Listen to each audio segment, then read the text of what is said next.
Hi guys, welcome to our channel mister Sisindri. ఈ వారం big boss మొదటి రోజు నామినేషన్స్ ముగిసిన తర్వాత 10 మందిని నామినేషన్స్లోకి తీసుకురావడం జరిగింది. ఆ తర్వాత టాస్క్లు ఆడి గెలిచి నలుగురు సేఫ్ పొజిషన్లోకి వెళ్ళిపోయారు. భరణి, దివ్య, పవన్ కళ్యాణ్, తనూజ ఈ నలుగురు కూడా సేఫ్ పొజిషన్లోకి వెళ్ళగా మరో 6 మంది డేంజర్ జోన్లో కొనసాగారు. వారు Sanjana, flora, Ritu, demon, Sreeja, Suman Shetty.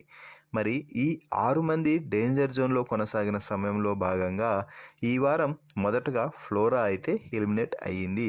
Sanjana safe అయ్యింది. ఆ తర్వాత బిగ్ బాస్ ఈ వారం వీకెండ్ రోజు ఆడించిన పవర్ అస్త్ర టాస్క్లో పవర్ అస్త్రాన్ని ఇమ్మాన్యుయల్ గెలుచుకున్నాడు.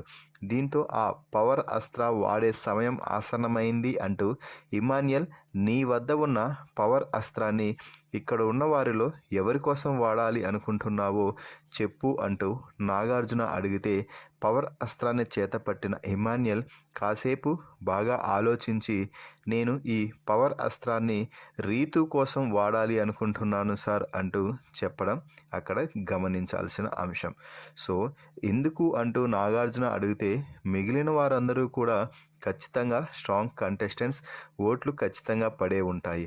అలాగే రీతుకి ఎవిక్షన్ కార్డు కూడా వచ్చిన కారణంగా ఎవిక్ట్ అవుతుందేమో అని నాకు అనిపిస్తుంది.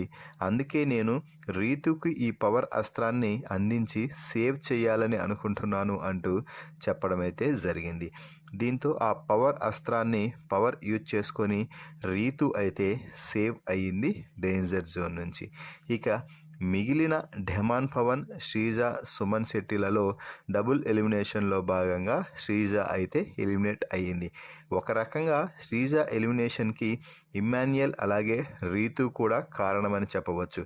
ఎందుకంటే పవర్ అస్త్రాన్ని సాధించింది ఇమ్మాన్యుయల్, వాడింది రీతుకు.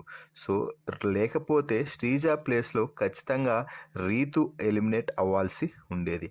మరి శ్రీజాని ఎలిమినేట్ చేయాల్సి రావడంతో పాటుగా ఇమ్మాన్యుయల్ పవర్ అస్త్రాన్ని యూజ్ చేసి రీతుని సేవ్ చేయడంపై మీ అభిప్రాయాన్ని కామెంట్స్ రూపంలో తెలపండి.